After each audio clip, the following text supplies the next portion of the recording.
وبركاته. الحمد لله نحمده ونستعينه ونستغفره ونؤمن به ونتوكل عليه ونعوذ بالله من شرور أنفسنا ومن سيئات أعمالنا من يهده الله فلا مضل له ومن يضلله فلا هادي له وأشهد أن لا إله إلا الله وأشهد أن محمدا عبده ورسوله أرسله بالحق بشيرا ونذيرا. أما بعد فإن خير الحديث كتاب الله وخير الهدي هدي محمد صلى الله عليه وسلم وشر الأمور محدثاتها وكل محدثة بدعة وكل بدعة ضلالة وكل ضلالة في النار.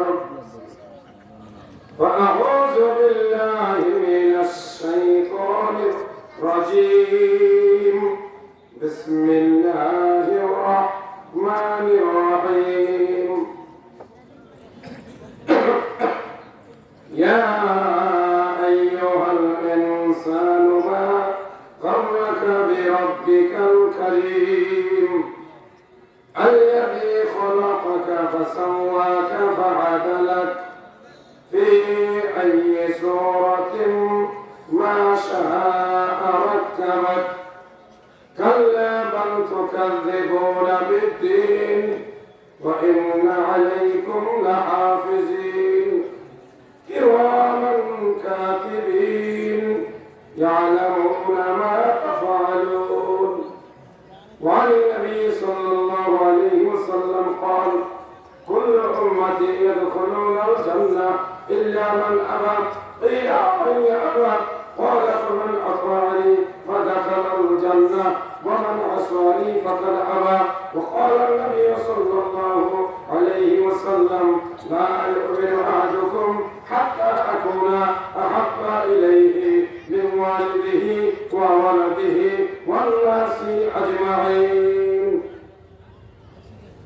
প্রশংসা করি আমি আল্লাহ তাআলার, বিশ্ব জাহান ফয়দা হুকুমে জাহার, ভূমণ্ডল আর ভূমণ্ডল করিয়াছি জন, মানুষকে সবার উপর দিলেন পজিশন, সুখাদ্য দিলেন যে কত, সুখাদ্য দিলেন যে কত, করিতে যার প্রশংসা করি আমি আল্লাহ তাআলার। সম্মানিত উপস্থিতি, যে আল্লাহ পাকের অশেষ মেহেরবানিতে রত্নাই কাশীবাড়ি বুস্তানুল মাইআত কবরস্থানের চতুর্থ বার্ষিক তাফসীরুল কোরআন মাহফিল অনুষ্ঠিত হতে চলছে। আল্লাহ রাব্বুল আলামিনের দরবারে আমার আলোচনার শুরুতে উপস্থিত সবাইকে বিনীতভাবে অনুরোধ রাখব, আজকে আমরা মুক্তভাবে হাসতে পারি, মুক্ত কণ্ঠে কথা বলতে পারি, কোরআনের তাফসীর মাহফিলে বুক ফুলিয়ে যোগদান করতে পারি, হকের কথা, ন্যায়ের কথা, অন্যায়ের প্রতিবাদ এবং সেই সঙ্গে জুলুম ও নির্যাতনের আমরা নিন্দা ও প্রতিবাদ করতে পারি। যে রব্বুল আলামিন আমাদের জন্য এই মুক্ত মঞ্চ আমার উন্মুক্ত করে দিয়েছেন, আমাদের সেই রবের উদ্দেশ্যে প্রাণ খুলে, হৃদয় খুলে, আওয়াজ করে কিছু বলার দরকার আছে না? কি বলতে হবে? জোরে আওয়াজ করে বলে আলহামদুলিল্লাহ। দ্বিতীয়বার আওয়াজ করে বলে আলহামদুলিল্লাহ। তৃতীয়বার আবার বলি আলহামদুলিল্লাহ। আজকে মঞ্চে উপস্থিত রয়েছেন আজকের এই ঐতিহাসিক তাফসীরুল কোরআন মাহফিলের সম্মানিত প্রধান অতিথি, তিনি আল্লাহর শুকরিয়া আদায় করে গেছেন। দীর্ঘ 15 বছর তিনিও মঞ্চে উঠতে পারেননি, আল্লাহর প্রশংসা জ্ঞাপন করে গেছেন। বিশেষ অতিথি তিনি একই কথা বলে গেছেন, আল্লাহর কোরআনের কথা বলার জন্য, কোরআনের দাওয়াত দেওয়ার জন্য আমাদেরকে পারমিশন নিতে হতো, অনুমতি নিতে হতো, দাঁড়ে দাঁড়ে ঘুরতে হতো, শর্ত মোতাবেক সেখানে দাসখত দিয়ে কোরআনের তাফসীর মাহফিলে বক্তাদেরকে যেতে হতো।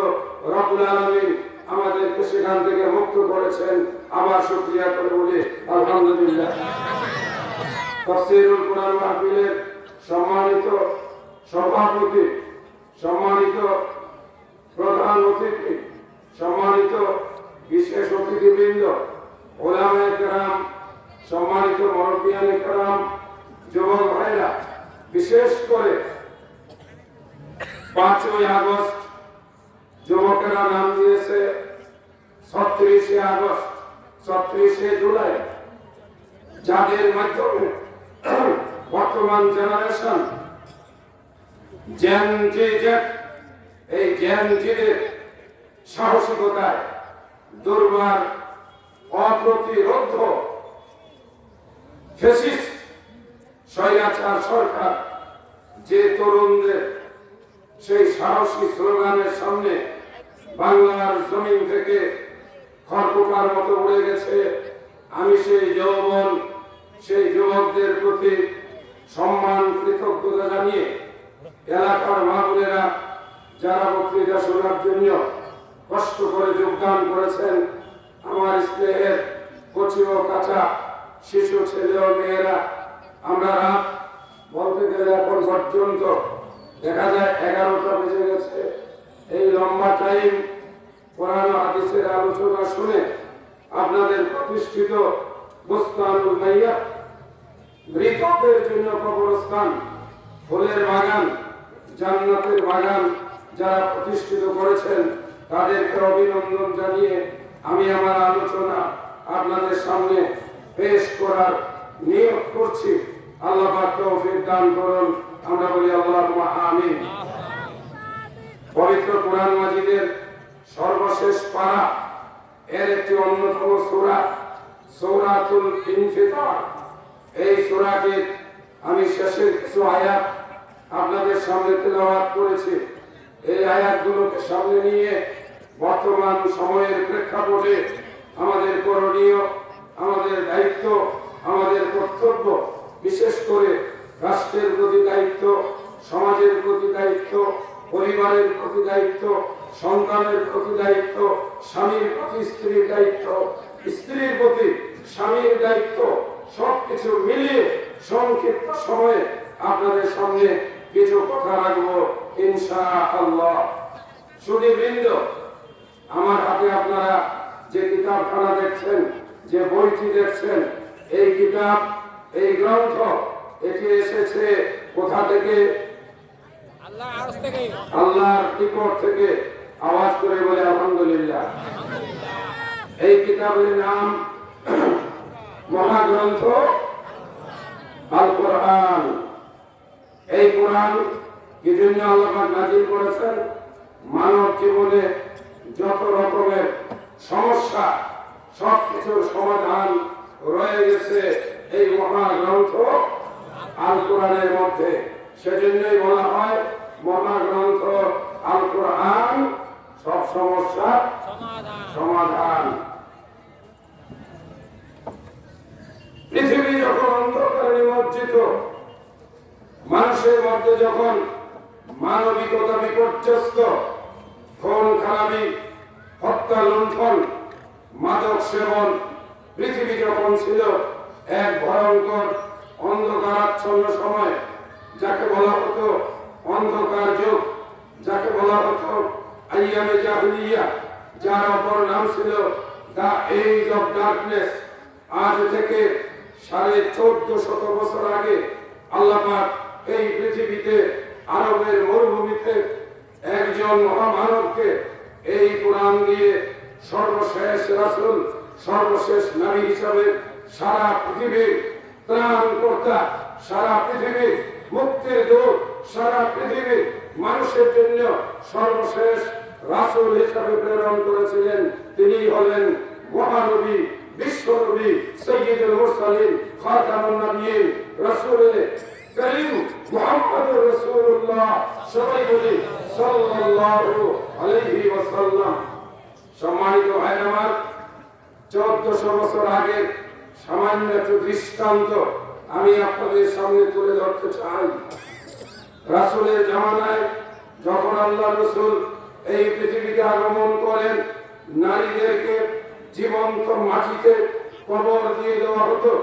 আপনারা যারা হজ আদায় করেছেন, কাবা বাইতুল্লাহর উত্তর পাশে একটা গভীর কুয়ার মতো যেটা এখনো রয়ে গেছে, সেইখানে ওই সময়ে মেয়েরা যখন জন্মগ্রহণ করত, সাথে সাথে তাদের পিতা অথবা তাদের বংশের নেতা ওই শিশু বাচ্চাটিকে ওই মাটিতে জীবন্ত দাফন করে দেওয়া হতো।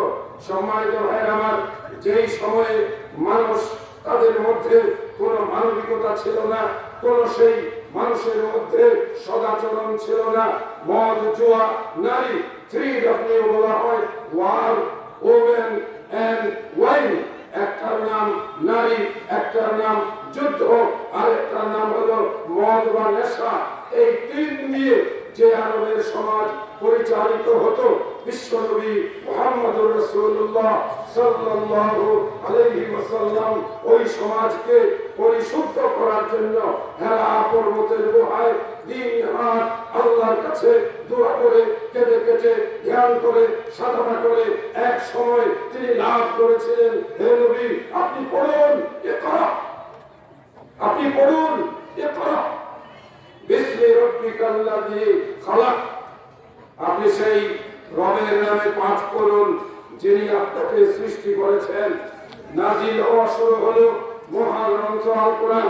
13 বছর অমানবিক নির্যাতন, সব ধরনের পাশবিকতা, মুসলমানদের উপর নিষ্ঠুরতা, নবী মুহাম্মদুর রাসূলুল্লাহ সাল্লাল্লাহু আলাইহি ওয়াসাল্লামকে দেশান্তর করার সর্বময় ষড়যন্ত্র, অতএব শেষ পর্যন্ত তাকে হত্যা করার আয়োজন।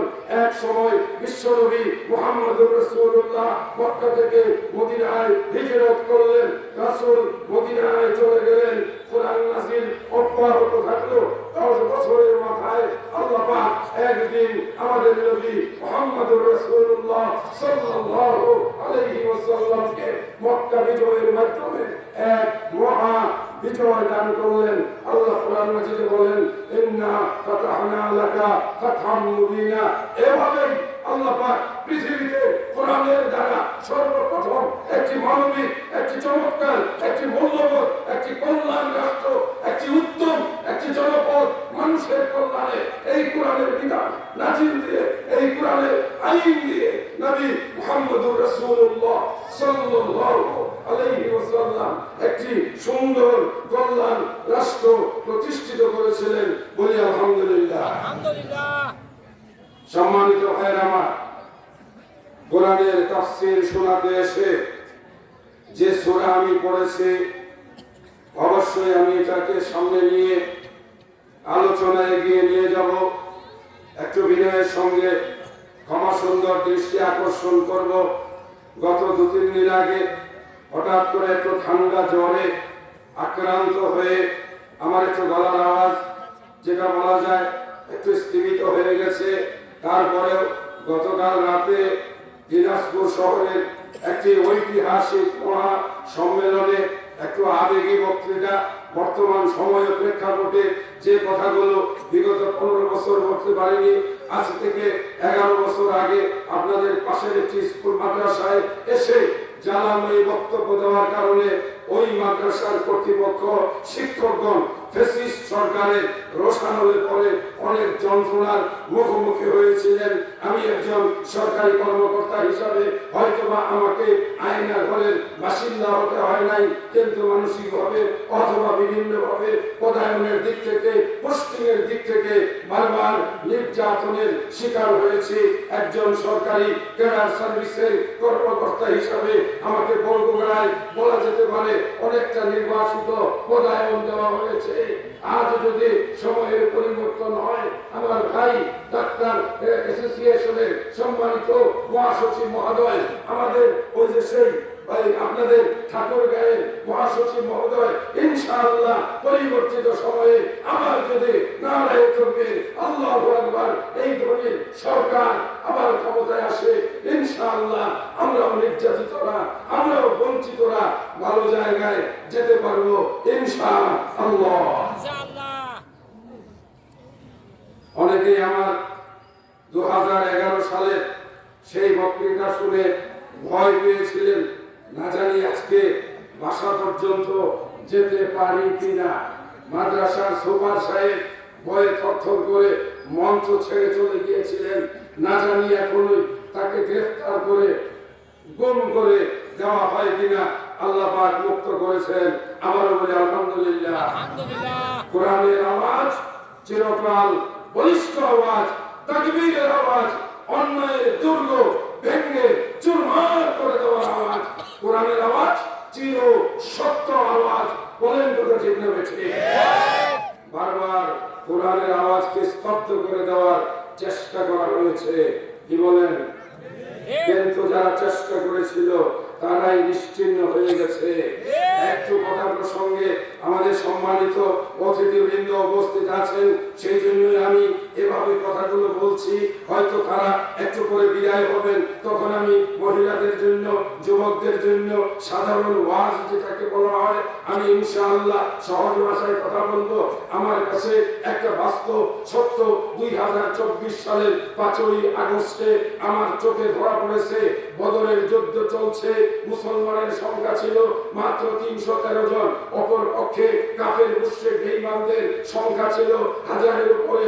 তারা ছিল অস্ত্রে শস্ত্রে সজ্জিত। রাতের বেলায় তারা মদ খেয়েছে, রাতের বেলায় তারা নর্তকী সাজিয়েছে, রাতের বেলায় তারা উল্লাস করেছে। জুড়ে বলেন উলামায়ে কেরামগণ আছেন, কোরআন দ্বারা প্রমাণিত সত্য ঘটনা কিনা? কাফেররা রাতের বেলায় মদের জলসা বসিয়েছিল, নর্তকীর জলসা বসিয়েছিল।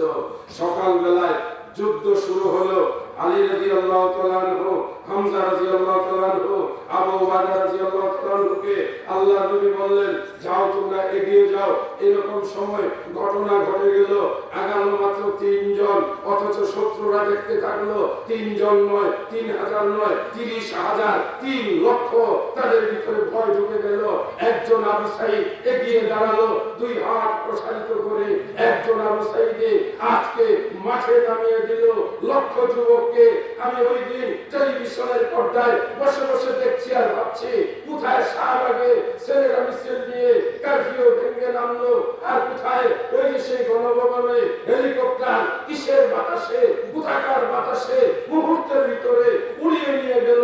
সেনাবাহিনী প্রধান যখন এসে বলল, ভাষণ টাষণ চলবে না, কোনো কিছু চলবে না, বাঁচতে চলে হেলিকপ্টারে ওঠেন, লক্ষ লক্ষ মানুষ আসছে, অথচ মানুষ কোথায়?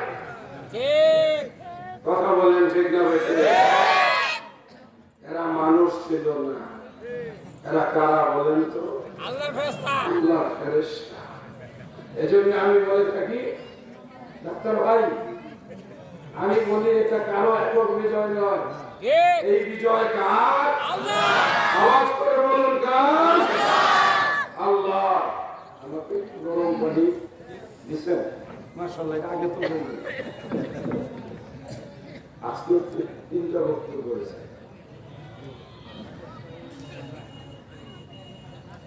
আলহামদুলিল্লাহ।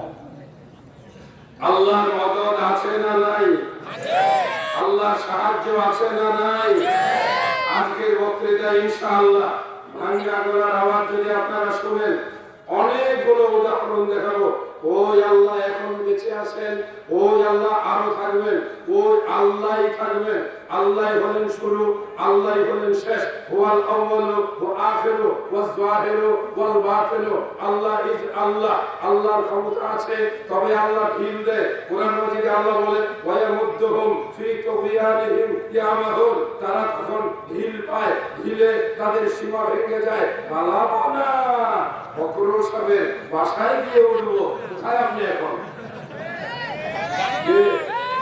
কথা বলেন। আহমদুল্লাহ আসছে বক্তৃতা করার জন্য। কথা ঠিক না ঠিক? বলিষ্ঠ কণ্ঠে কোরআনের আওয়াজ বলার জন্য বহুবার বলেছি। এই কবিতা আমি বিগত 14-15 বছরে একবার দুবার নয় বারবার সাহসিকতার সঙ্গে বলেছি। বাজিছে দামামা বধরে আমামা শির উঁচু করি মুসলমান, দাওয়াত এসেছে নয়া জামানার ভাঙ্গা কেল্লায় ওরে নিশান, মুখেতে কালেমা হাতে তলোয়ার, মুখে ইসলামী জোশ দুর্বার, হৃদয়ে ইশক আল্লাহর চল আগে চল বাজে নিশান, ভয় কিরে তোর গলায় তাবিজ, বাগানে রয়েছে পাক কোরআন। লিল্লাহি তাকবীর, লিল্লাহি তাকবীর। সব কিছু ধ্বংস হবে। কুল্লু মান আলাইহা ফান ওয়া ইয়াবকা ওয়াজহু রাব্বিকা যুল জালালি ওয়াল ইকরাম। সব কিছু ধ্বংস হবে, কোরআন ধ্বংস হবে না, আল্লাহর হুকুমত ধ্বংস হবে না। আল্লাহ পাক মানুষকে সুযোগ দেয়, ঢিল দেয়, তারপরে আল্লাহ যখন ধরে ফেলে, এটাও আল্লাহ পাক কোরআনে বলেছেন, ইন্না বাতশা রাব্বিকা লাশাদীদ, ইন্না বাতশা রাব্বিকা লাশাদীদ। আল্লাহর ধরা বড় ভয়ঙ্কর ধরা, ভয়ঙ্কর ধরা। আজকে যখন দেখি যারা এক সময় হাসতো, বিশেষ করে একজন খাদ্যমন্ত্রীর দায়িত্ব ছিল, মাথাটা টাকলা, মুখটার মধ্যে যে কত রকমের বিশ্রী কথা কোরআন হাদিসের ভিতরে বিরুদ্ধে বলতো, আলেমদেরকে অবজ্ঞা করতো, ঘৃণা করতো। দুদিন আগে যখন হাত তোলা বলিয়ে নিয়ে যাচ্ছে, বাঙালির মুখে আনন্দ ফুটে উঠেছে। নাম কিন্তু আমি বলি নাই, আপনারা হাসতে হাসতে তাকবীর দিয়েছেন, সবাই জানেন তার অপকর্মের নজির, ঠিক কিনা? আসুন আমরা আল্লাহর কোরআনের দিকে ফিরে আসি, আমরা কোরআন মেনে চলি। আমরা দুনিয়াতে কি চাই? শান্তি। বলুন কি চাই? আমরা একটু শান্তিতে থাকতে চাই, আমরা একটু নিরাপদে থাকতে চাই, আমরা আমাদের আল্লাহকে মন ভরে ডাকতে চাই। এখানে যদি কেউ বাধা দেয় তাহলে আমরা সেখানে আপসহীন ভয়ঙ্কর, যদি কেউ দাবিয়ে রাখতে চায় সেখানে আমরা বজ্র কঠিন, সেখানে যদি কেউ ওই যে সে আমাদেরকে সেই আটকিয়ে দিতে চায় আমরা সেখানে দুর্বার শক্তি, এক ভয়ঙ্কর স্রোত। আমরা সেই মুসলমান, মুসলমান সে মুসলমান, মুসলমান সে মুসলমান।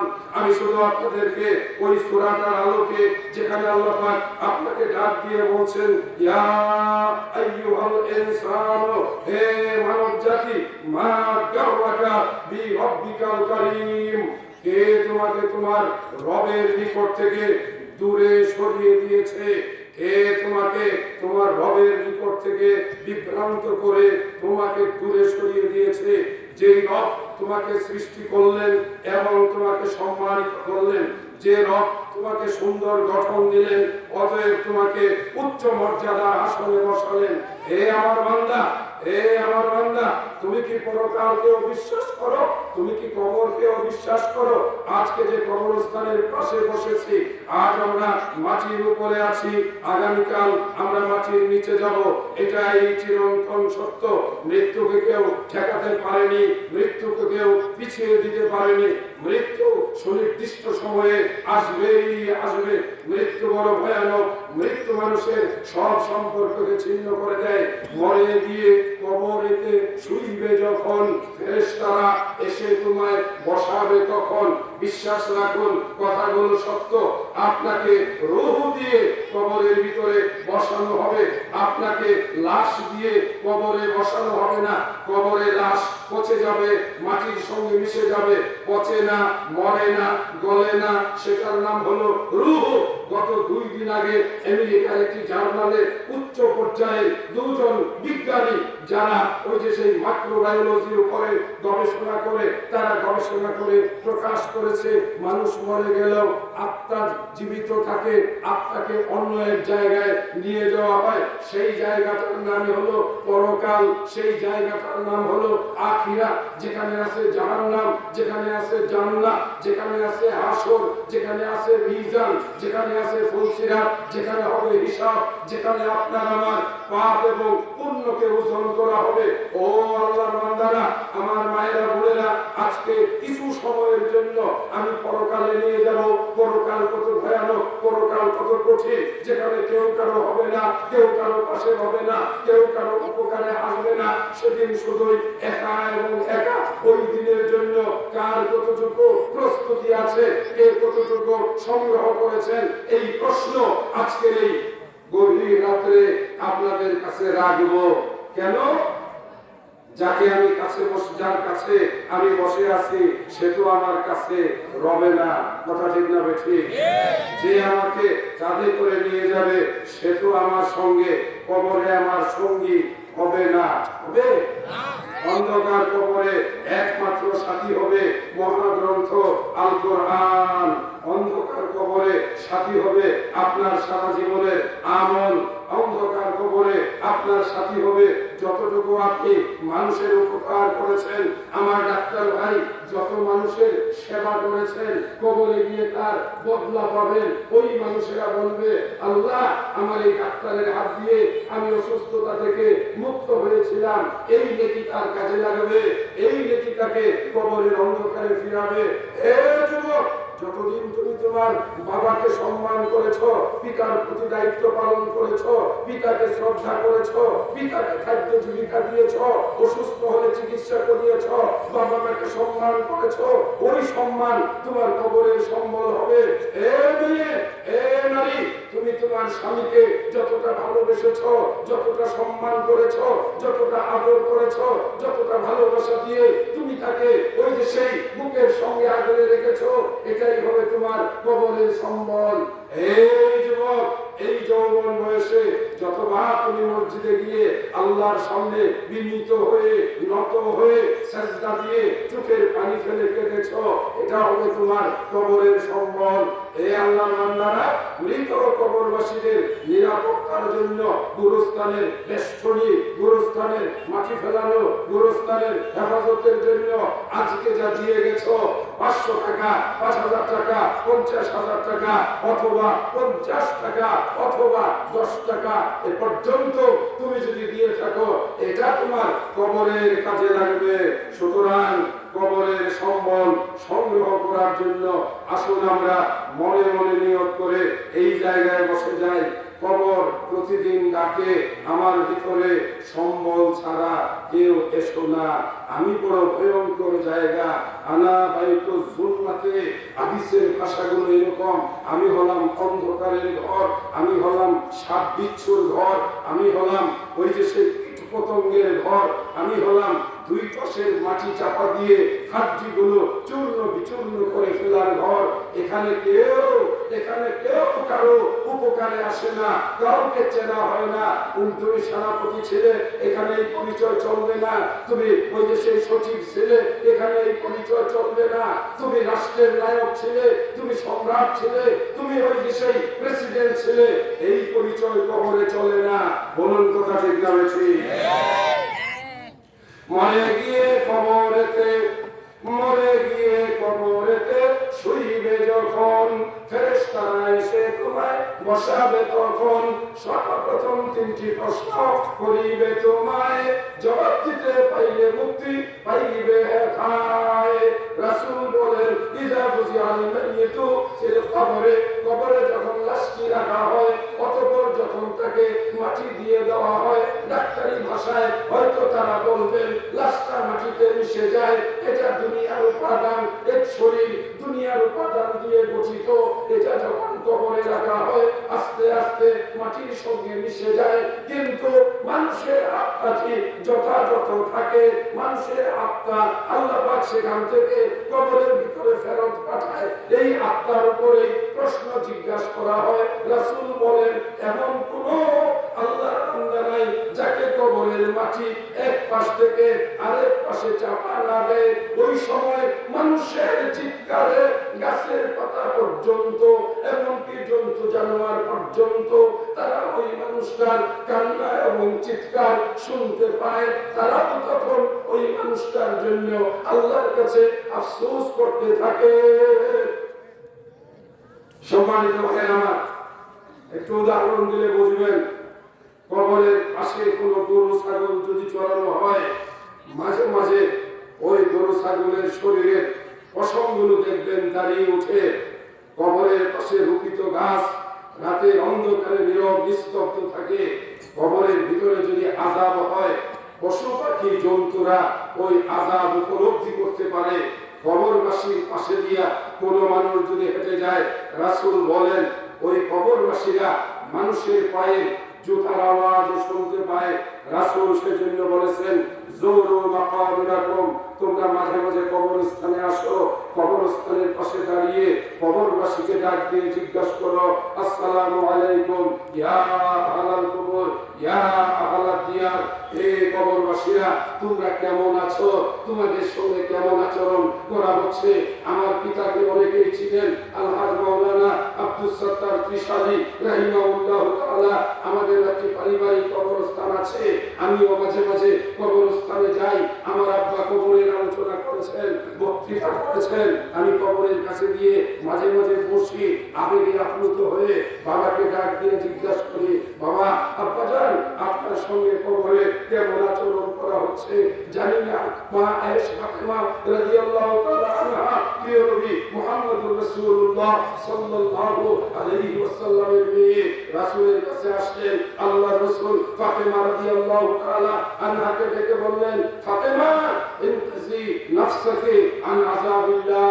ফাতেমা, ফাতেমা, তুমি তোমার নিজেকে কবরের আযাব, জাহান্নামের আযাব থেকে বাঁচাও। কেননা আমি নবী তোমাকে কবরের আযাব থেকে, জাহান্নামের আযাব থেকে ফিরাতে পারবো না।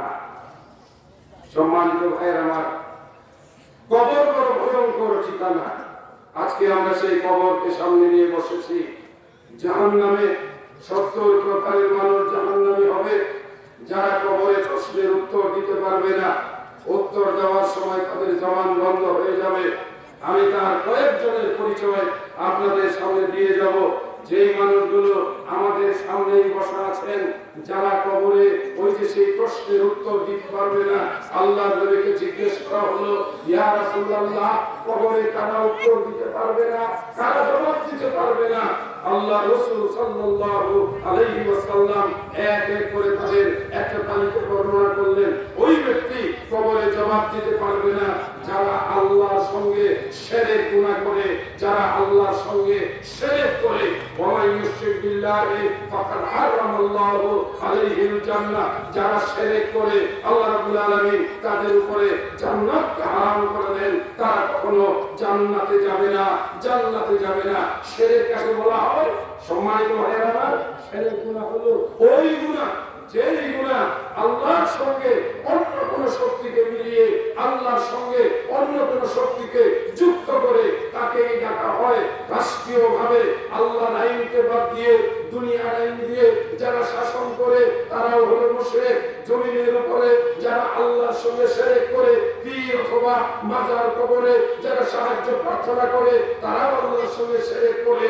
আমার দিনী ভাইরা, বাংলাদেশের মানুষেরা রাষ্ট্রীয়ভাবে সরকারি শাসন পরিচালনা করার ক্ষেত্রে আমরা বিগত সময়ে দেখেছি মানব রচিত সেকুলার আইন দিয়ে আল্লাহর কোরআনের আইনকে বাতিল করে, আল্লাহর কোরআনের শিক্ষাকে বন্ধ করে যারা বাংলার জমিনে কমিউনিজম শাসন, সেকুলার শাসন, সমাজতান্ত্রিক শাসন দিয়ে মানুষকে নির্যাতন করেছে, মানুষের উপরে স্কিম গোলাপ চালিয়েছে, এবং যারা মানুষের মনিব সেজে বসেছিল এরা সবাই ছিল মুশরিক। মুশরিকরা কখনো জান্নাতে যাবে না, এরা কখনো কবরের কোন প্রশ্নের উত্তর দিতে পারবে না। জোরে আওয়াজ করে বলি নাউযুবিল্লাহি মিন যালিক। আল্লাহ আমাদেরকে হেফাজত করুন। সম্মানিত ভাইরা, এটা হলো রাষ্ট্রীয় শিরক। যারা আল্লাহর আইন বাদ দিয়ে, যেমন আপনারা আমাদের অতিথির মুখে শুনলেন, বাংলাদেশ পরিচালিত হবে, বাংলাদেশ শাসিত হবে, একটা সংবিধান, একটা আইন, একটা বিধান রচনা করা হয়েছে। দুর্ভাগ্যজনক হলো ওই আইন গ্রন্থে আল্লাহর নাম ছিল না, বিসমিল্লাহির রহমানির রহিম ছিল না। এই বিসমিল্লাহির রহমানির রহমানির রহিম বাংলাদেশের সংবিধানে যুক্ত করেছেন মরহুম রাষ্ট্রপতি শহীদ জিয়াউর রহমান। এই বাংলাদেশের সংবিধানে ছিল চার মূলনীতি, যেখানে ইসলামের কথা ছিল না। শহীদ জিয়াউর রহমান আল্লাহর প্রতি বিশ্বাস ও আস্থা প্রতিষ্ঠিত করেছিলেন। কেননা শহীদ জিয়াউর রহমান তিনি ছিলেন পরকালে বিশ্বাসী একজন মুসলমান।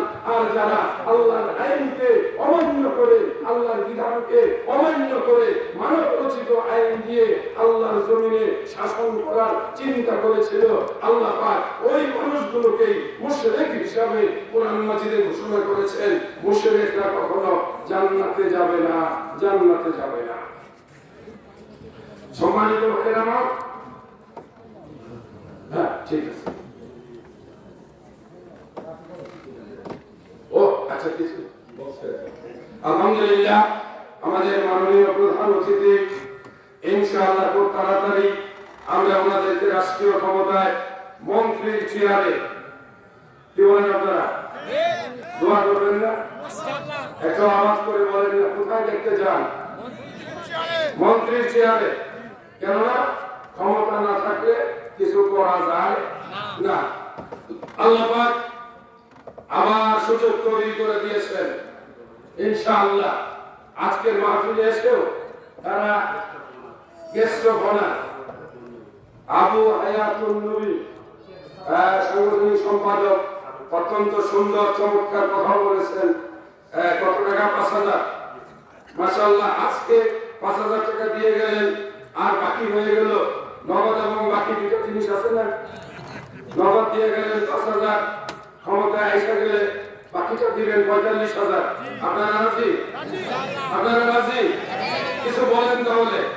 লিল্লাহি তাকবীর, লিল্লাহি তাকবীর। মোট টাকা ৫০,০০০, নগদ ৫,০০০, বাকি ৪৫,০০০।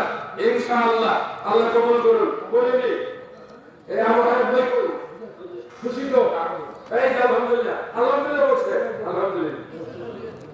আচ্ছা, মুর্শিদ আলম ভাই ২০০০ টাকা। মুর্শিদ আলম ভাই উনি কি সাংগঠনিক সম্পাদক বালিয়াডাঙ্গা, নগদ ২০০০, বাকি ৩,০০০। কত? ৬ মাস পরে, আর নির্বাচন আসতেছে সামনে ইনশাআল্লাহ। জামজিয়া এই যে দিতে শুরু করছে, এতদিন তো খালি দৌড়ের উপরে, এক একজনের ২০০, ২৫০, ৫০০। আমার তো মনে হয় ডাক্তার ভাইয়ের উপরে অন্তত ২,০০০ মানুষ। কত ছিল? কত কম ছিল? যেহেতু ডাক্তার মানুষ, এদের তো আমার দরকার।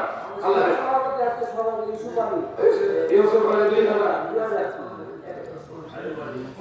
মারহাবা, জোরে বলি মারহাবা।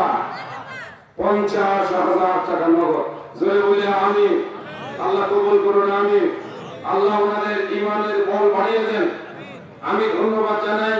দীর্ঘ ১৫ বছর এত নির্যাতন, এত রকমের ওই যে হয়রানির পরেও এই যে দল হিসাবে তারা যে টিকে আছেন, তারা যে এখনো বাংলার মানুষের জন্য জীবন মরণ দিয়ে তারা এখনো ওই যে সেই সংগ্রাম করে যাচ্ছেন, এটা এক মহাবিজয়। এত ত্যাগের পরে, এত ক্ষতির পরেও আজকে তারা এসে হাসি মুখে ৫০,০০০ টাকা প্রধান অতিথি দিয়ে গেলেন।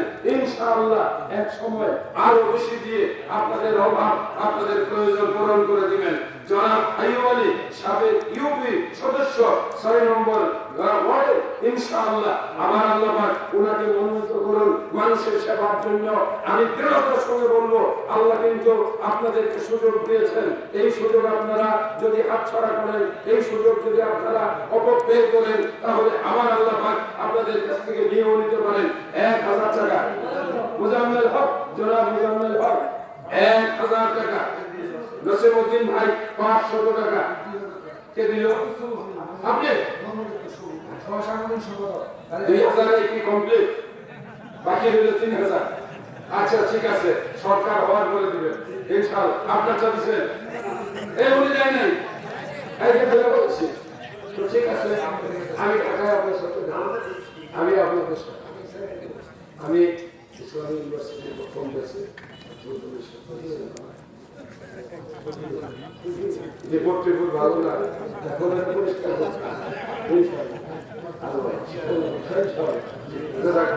2000 টাকা আল্লাহ কবুল করুন। রফিকুল ইসলাম সহকারী শিক্ষক 2000 টাকা। একটু মেহরবানি করে আসুন।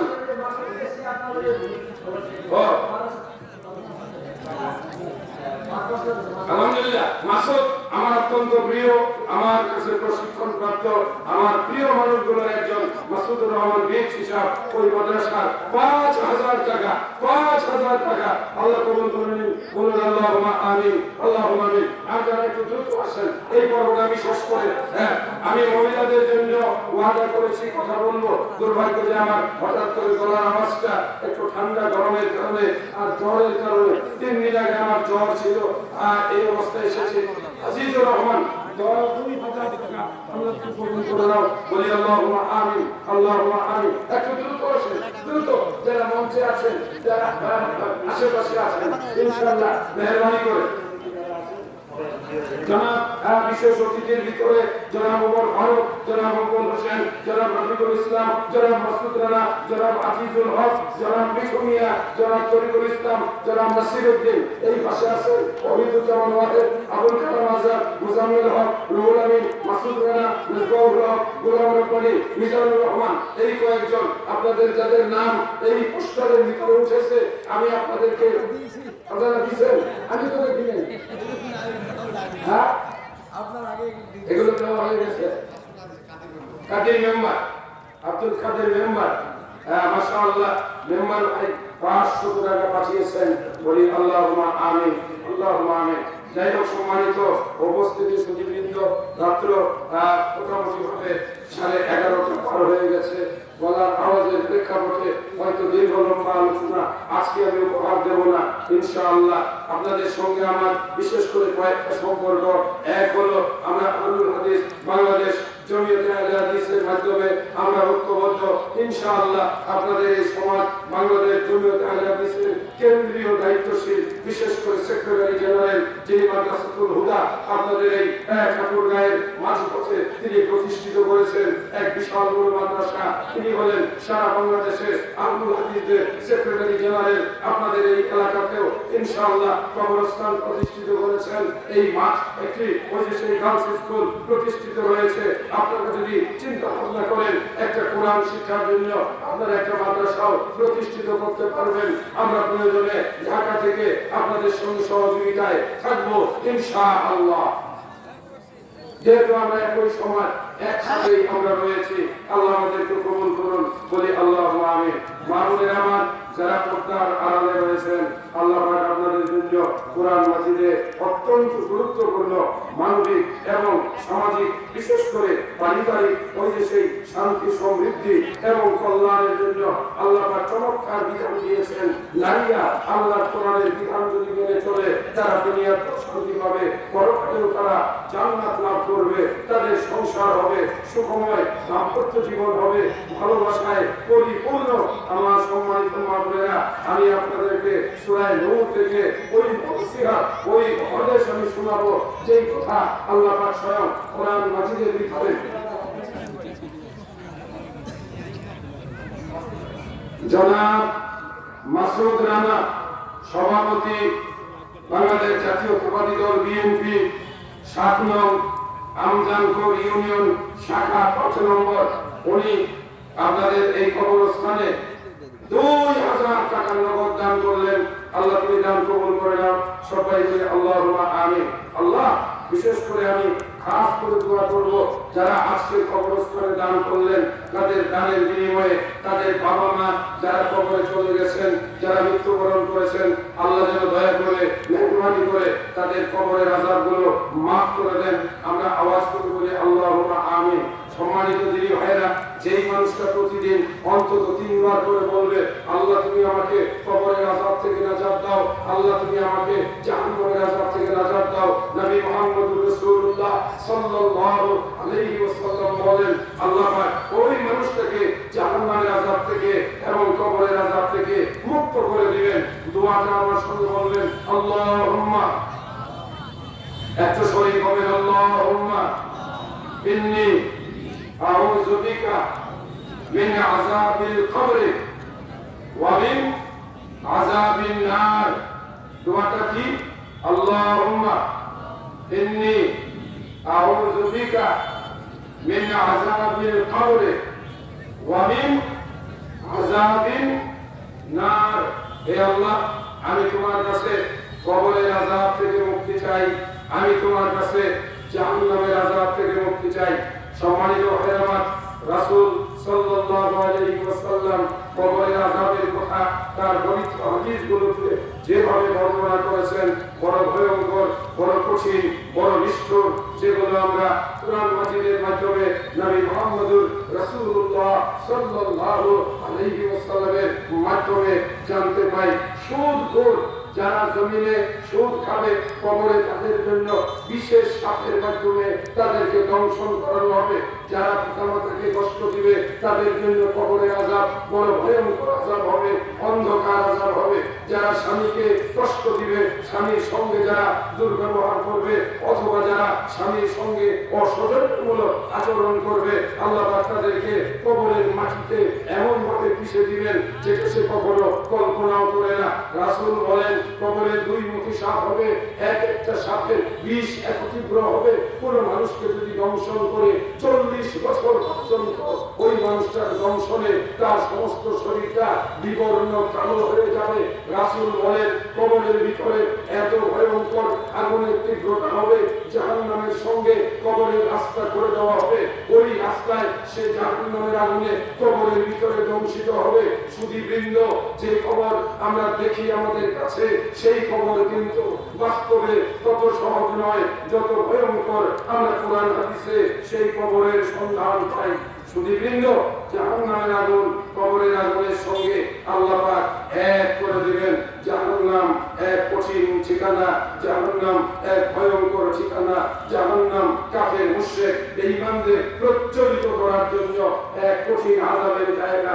উইদ্দাত লিল কাফিরিন, যারা অবাধ্য হয়, যারা অস্বীকারী হয়, কুরআন এবং সুন্নাহ যারা আল্লাহর বিধান অমান্য করে, যারা নামাজ পরিত্যাগ করে, যারা হালাল বর্জন করে, যারা হারাম খায়, যারা সুদ খায়, যারা ঘুষ খায়, যারা জিনার বিচার করে, অথবা যারা ওই যে সেই মিথ্যা কসম করে, যারা স্বামীর সঙ্গে বিশ্বাসঘাতকতা করে, অথবা যে সন্তান পিতামাতার অবাধ্য হয়, এদের জন্য জাহান্নামের আগুন, এদের জন্য ভয়ঙ্কর জাহান্নাম। আল্লাহ কুরআন মাজিদে বলেন, ইন্না জাহান্নামা কানাত মিরসাদা লিত-তাগীনা মাআবা লাবিসিনা ফিহা আহকাবা লাবিসিনা ফিহা আহকাবা। জাহান্নাম এত কঠিন, এত ভয়ানক, এত সাংঘাতিক, এত তীব্র। আল্লাহ পাক কুরআন মাজিদে বলেন, একবার জাহান্নামের তীব্রতায় যখন জাহান্নাম নিঃশ্বাস ছাড়ে, সারা পৃথিবীতে গরমে সেই জাহান্নামের নিঃশ্বাসের কারণে সারা পৃথিবীতে উত্তপ্ত গরমে মানুষ অস্থির হয়ে যায়। যেই কারণে ওই যে সেই চৈত্র মাসে, অথবা যেই কারণে গ্রীষ্মের প্রচন্ড গরমের সময় আল্লাহ রাসূল বলেছেন, তোমরা যোহরের নামাজ ঠান্ডা করে, তোমরা যোহরের নামাজ ফাবরিদু, তোমরা যোহরের নামাজ ঠান্ডা করে আদায় করো। আমার সম্মানিত ভাইরা, জাহান্নাম জান্নাত আমাদের সামনে রয়েছে। যেভাবে আমি জাহান্নামের কথা আপনাদেরকে শোনালাম, একই ভাবে আল্লাহ রাব্বুল আলামিন জান্নাতের কথা ঈমানদারদেরকে শুনিয়েছেন। জান্নাতুন তাজরি মিন তাহতিহাল আনহার, সেই জান্নাত কিয়ামতের দিন যে জান্নাতবাসী হবে, রব্বুল আলামিন বলবেন, তোমরা শান্তিতে জান্নাতের ভিতরে প্রবেশ করো। সালামুন আলাইকুম, তোমাদের উপরে সালাম সালাম। ফাদখুলুহা বিসালামিন, তোমরা জান্নাতের ভিতরে নিরাপদে প্রবেশ করে যাও, সালামের সঙ্গে প্রবেশ করে যাও। আর তোমরা থাকবে জান্নাতের ভিতরে অনন্তকাল, চিরকাল। সম্মানিত দিনী ভাইরা, আল্লাহ পাক নিজে বলেন, আমি জান্নাতবাসীদের জন্য এমন পুরস্কার তৈরি করে রেখেছি যেটা কখনো মানুষ কোনোদিন কল্পনাও করতে পারে নাই। এমন কোন চক্ষু নাই যা দেখছে কোনদিন, এমন কোন কর্ণ নাই যা শুনছে কোনদিন। সোনার বোঝা পাবে মনের মতো, স্প্রিংয়ের গতি তাতে থাকবে শত শত, ফুল বিছানা কোমল সজ্জা স্বর্ণ খাটের পরে সাজায় রেখেছেন আল্লাহ পাশাপাশি করে। জান্নাতবাসীরা যখন জান্নাতে যাবে, আল্লাহ রাসূল বলেন, 80 বছরের 90 বছরের একজন বৃদ্ধ মানুষ বয়োবৃদ্ধ মানুষকে যখন জান্নাতে যাওয়ার অনুমতি দেওয়া হবে, আল্লাহ রাসূল বলেন ওই মানুষটাকে 30 বছরের যুবকে, একজন সুঠাম যুবকে পরিণত করে তাকে জান্নাতে প্রবেশ করানো হবে। জান্নাতবাসীদেরকে সকালবেলায় 1000 প্রকারের আইটেম দিয়ে নাস্তা দেওয়া হবে। কয় প্রকারের নাস্তা? 1000 প্রকারের। কোন মানুষ কি কখনো 1000 প্রকারের আইটেম দিয়ে নাস্তা করতে পারে? কারণ এই ধরনের কেউ জীবনে কোনোদিন 1000 প্রকারের জিনিস দিয়ে কেউ কি কখনো নাস্তা করার সুযোগ পেয়েছেন? কোনোদিন না, কোনোদিন কারো পক্ষে সম্ভব না। আল্লাহ পাক কিয়ামতের দিন জান্নাতবাসীদেরকে 1000 প্রকারের খাদ্য দিয়ে তাদেরকে নাস্তা দেওয়াবেন। জোরে বলি আলহামদুলিল্লাহ। তাদের জন্য দুধের শরবত, মধুর শরবত, নহর জারি থাকবে, সেগুলো থেকে তারা তা খাবে যা তাদের অন্তর চাইবে। প্রবাসী কল্যাণ বিষয়ক সম্পাদক বাংলাদেশ জাতীয়তাবাদী দল বিএনপি বালিগঙ্গা জনাব রুহুল আমিন, মাশাআল্লাহ 5000 টাকাই হয়ে গেছিল, 1000 টাকা রয়ে গেল ওনার পকেটে। কই রুহুল আমিন ভাই আছেন নাকি এখানে? চলে গেছে। এটা মনে হয় ওই টাকা গইনা বাই করার সময় একটা পকেটে রয়ে গেছে। হ্যাঁ, ইনশাআল্লাহ পরে দিয়ে দিবেন 4000। আল্লাহ কবুল করুন, বলুন আল্লাহুম্মা আমিন। এই মুহূর্তে আমি আর আলোচনাটি চালাবো না। সত্য কথা যেটি আজকে বলার জন্য আমরা যেটা সাবলীল ভাষায় মিষ্টি সুরে ভাসানো কাঁদানো বক্তাদের যেটা বৈশিষ্ট্য, এটা পরিবেশ পরিস্থিতির কারণে আমি আপনাদেরকে সেভাবে উপস্থাপন করতে পারিনি বলে দুঃখিত। অনেকদিন পরে এসেছিলাম, একেবারে 12-13 বছর রাস্তা চিনে গেলাম, কাছাকাছি থাকি বগুড়ায়। এখানে একটি সরকারি আলিয়া মাদ্রাসা, বাংলাদেশের 3টা সরকারি আলিয়া, একটা ঢাকা আলিয়া, একটা সিলেট আলিয়া, আর একটা হলো বগুড়া আলিয়া। আলহামদুলিল্লাহ এই আলিয়াতে প্রিন্সিপাল হিসাবে আছি। আগামীকাল সকালে সেখানে গিয়ে অফিস করব। আবার সময় সুযোগ হলে আজকের বকেয়া, যেমন নামাজ কাজা হয়ে গেলে কি করতে হয়? নামাজ কাজা আদায় করে নেয়। ইনশাআল্লাহ পরবর্তী কোনো সময় আসলে আজকের মাহফিলে বকেয়া আদায় করে যাব, আল্লাহ যদি তৌফিক দান করেন ইনশাআল্লাহ। সেজন্য আজকে আর লম্বা আলোচনা, দীর্ঘ আলোচনা করার সুযোগ আমি নিচ্ছি না, পাচ্ছি না। আমার আলোচনা ঠিক